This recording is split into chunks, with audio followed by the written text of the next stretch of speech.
Hello and welcome to La Rosa Reads. I'm Denise La Rosa, and today I am wrapping up my January reading with all of you. Let's talk books.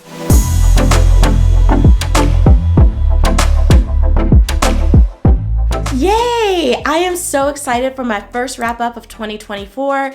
I read 7 books this month, and your girl was in her nonfiction bag. 4 out of the 7 books are nonfiction books. I don't know what's going on, but I do know that I am loving me some nonfiction lately. So I'm going to share all of my reads with you in the following categories. First, my nonfiction reads, and last, my fiction reads of January. So let's get started. I am super excited to be sharing my reads every month using my reading journal, my very first reading journal ever. So I think this will help me be more succinct and to the point. Let me know if you're feeling this vibe, and if you're not, I am all about the feedback. I read 2 collections of poetry in January, the first one being I Done Clicked My Heels 3 Times. This collection of poetry by Taylor Bias was very autobiographical. I have to share first and foremost my favorite quote from this book. $40 a month to hear another voice, for someone other than God to speak to me. $100 up front to kill the loneliness, to call my mother some days. She is referencing our use of cell phones and how we are using them to work through feelings of loneliness. And I found that to be a very interesting take on cell phone use. I stated that this is a bold and admirable demonstration of truth and talent, although the poetry was almost too personal for me to really connect with it in a more relatable way. It was very difficult to do that. However, I would never ever discredit Taylor for her magnificent prose. She is an excellent, highly skilled poet, and you can feel that in all of her poetry. My favorite poem of hers was one where she was talking about her grandmother doing her hair, and that whole feeling of sitting in between your grandma's legs. She's got the hair grease, she's got the barrettes, she's got the comb. I know that for me, that was a personal connection that just spoke to me and made me just reminisce on the good old days with my grandmother. So I went from a new poet to a classical legendary writer known to us as Langston Hughes. So this was my first dabble in Langston Hughes' work in full form. I have read snippets here and there, some poems here and there, but I've never sat with a book of his in my hand to read something all the way through, written by this exquisite, legendary writer. So I had 2 favorite poems, the first one being The Negro Mother, and the other one titled I Too Sing America. And I would like to share that one with you right now. I too sing America. I am the darker brother. They send me to eat in the kitchen when company comes, but I laugh and eat well and grow strong. Tomorrow, I'll be at the table when company comes. Nobody'll dare say to me, eat in the kitchen then. Besides, they'll see how beautiful I am and be ashamed. I too am America. Mind-blowing, and just pulls at the heartstrings. And so while this collection of poetry that Langston Hughes put together himself leading up to his death, while it's such a classic and he is so highly skilled and so well known for his lyrical prose, I have gained a better understanding as to why he is known to us for all those reasons and more. I appreciate that, and I also appreciate the times that he wrote about. His poetry paved the way for other Black writers, specifically poets. And for me, that was my biggest takeaway from reading his collection of poetry. I could just hear future Black poets in his writing. You could tell that he has inspired many, and I am so thankful that I read selected poems of Langston Hughes. Next, I read How to Say Babylon by Safia Sinclair. What a gorgeous writer and gorgeous human being who wrote about her Rastafari upbringing, and that is a culture that I knew very little to nothing about. And I am embarrassed to say the most I knew was Bob Marley and his music. I'm a huge Bob Marley fan, especially in those college days, but I digress. I loved this memoir for so many reasons. First of all, this poet is such a magnificent writer. I mean, I really had a wonderful month reading from all of these exquisitely skilled writers that were poets and wrote like poetry, even in this memoir. And so Safiya's father is Rastafari. He met Safiya's mother at the age of 19 and raised his children, Safiya, her two sisters, and her older brother, her brother, she is the oldest, to be in this strict household that had so many rules and restrictions, especially for the daughters.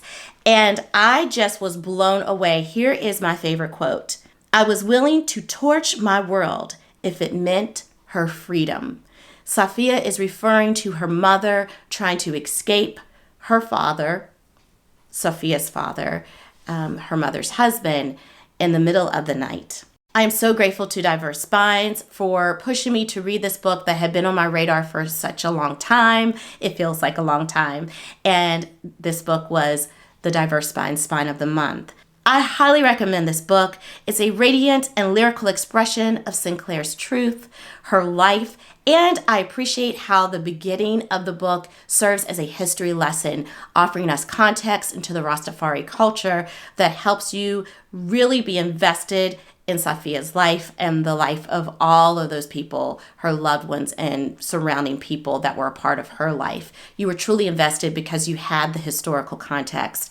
What a ride How to Say Babylon was. My first 5-star read was a nonfiction book titled The Creative Act, A Way of Being, written by Rick Rubin. I spilled all the tea and shared why this book earned 5 stars from your girl in my first 5-star read of 2024 video. Please check that out if you haven't already. What I will say is that I appreciate Rick Rubin's meditative way of sharing practical advice for us creatives. And he, first of all, lets us all know that every single one of us is a creative, even if all we're doing is creating the life that we are living. And I appreciated him for that. I also appreciated his chapter on success, my favorite quote being, "Success occurs in the privacy of the soul." I loved me some Rick Rubin wisdom through The Creative Act, A Way of Being. And then we have my 3 nonfiction reads. I finally read Whiteout by 6 incredible YA authors by the names of Danielle Clayton, Tiffany D. Jackson, Nick Stone, Angie Thomas, Ashley Woodfolk, and Nicola Yoon. This is a book that has been in my physical TBR ever since I read Blackout, their very first book, a collection of short stories by this dynamic dream team. I fell in love with Blackout, and I was hoping that much the same would happen for me with this one. I have to admit, this was a 3-star read for me, whereas Blackout was a 5-star read. Here we have 2 young teenagers who have been lovebirds for a while. They experience a breakup, and one of those girls is looking for her friends to help her repair this relationship, to bring them back together. And she wants to do it in a big way. So we're following these group of friends in Atlanta during a snowstorm. And each of them are at different locations throughout Atlanta, all headed to the same location at the end, where our character is trying to get her girlfriend to fall back in love with her. So, I'm trying to juggle 2 books here. My favorite quote is, "And even though I'm not perfect, I'm pretty sure Omari St. Clair is perfect for me." Is that not young teenage love? Like, it just gave me all the feels, and I fell in love with that particular chapter, that particular short story. Would I recommend this book? Not really. If you were fans of Blackout and enjoyed it, sure, why not? But you're not missing anything if you don't read this one. There are no correlations between the two. We're talking about two different sets of teenagers, so it's not like you need to read this book in case this dream team writes a third book. The event that brings them all together was just so far-fetched and so contrived. Whereas in Blackout, they were all headed to a house party and like an outdoor cookout type of vibe.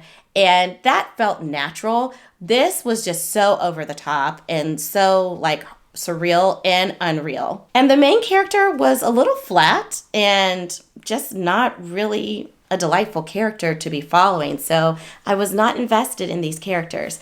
But kudos to these authors for giving it another try. I'm glad I at least finished this book. So there is that. Then I read for Kayla from Books and Lala's Buzzwordathon, their Vicious Games. The January buzzword is there, or there. I don't know why I'm doing all of this, but it was fun. Anywho's, so I read their Vicious Games by Joelle Wellington, and oh my lordy, it was a 4.25-star read for your girl. This YA author is going to be one that is going to be writing more and more jewels for us in the future. This is her debut, and I think we're just getting started. So you have this main character, a young Black woman who is a senior about to graduate. She had gotten accepted to Princeton and made a mistake. She got into a fight with one of her white classmates and therefore lost her scholarship, her full ride to Princeton, is like disgraced at this private school. But there is a summer program for young women like our main character who need a boost. They need financial access to do better in their lives, to become more. They need that extra nudge, and the summer program promises to deliver with one winner by the end of this experience. Well, it turns out to be a nightmare of an experience, and my favorite quote is, "The machete is an excellent choice to cut through lines and walls, to get yourself into places that you'd ordinarily be shut out of, like privilege." Interesting. I recommend this because the pacing is perfection, the ending is satisfying, and the characters are unhinged in the most entertaining way.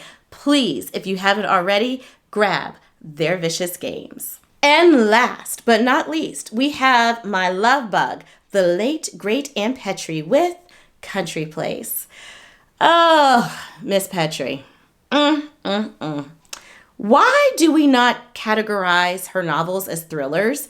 Because they scare the living daylights out of your girl. Like, the characters are creepy. All I have to say is, the late great Ann Petrie knows how to write a scene, as my dear friend Selena once said.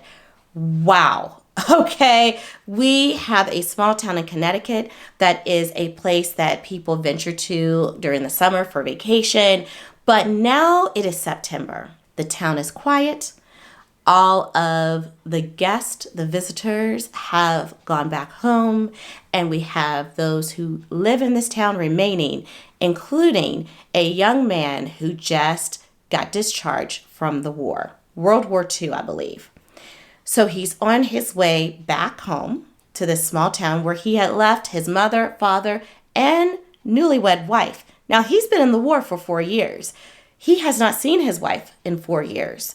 They've written each other letters, but he's ready. He's ready to come home. Yet he feels in his spirit that something's off with his wife. And he is right. She has a roaming eye, and she is out to hook up with the town's playa, who is greasy. Like, he's described as greasy. He's like a mechanic, and he's not very attractive, but he's got the lady swooning, including our main character's wife. And the story just unfolds from there. We've got this young man and his wife having like this contentious interaction. We've got his wife's mother, his mother-in-law, married to this wealthy man and she has her own drama going on with that. The characters are so big. Even though they're in such a simple story, you would think, she being Ann Petrie makes these characters larger than life. So here's my favorite quote. Reality always ate the living heart out of a dream. And I'm telling you, this book is suspenseful. It's a classic. The characters are wacky and it is atmospheric. These characters are unhinged. There's something about me loving unhinged characters, but you will love them for it. And that ending, that ending is mwah, chef's kiss. Once again, Ann Petrie delivered, and I am glad she is my author spotlight for 2024. All right, that's all, folks. I am so excited that I had a fantastic reading month for the first of the year. How did your reading month fare? Please let me know in the comment section below. I hope to get a little more seamless with me juggling between books and my reading journal. Again, let me know what you think about me sharing things from my journal. I thought it would be kind of fun to let you into this experience. I will show you real quick what I'm up to here. I love how I've just been printing and posting up here pictures of the book and the author. Let me know. Are you keeping a reading journal? Let's talk about it. Let me know what I can do better. And until next time, happy reading. Bye.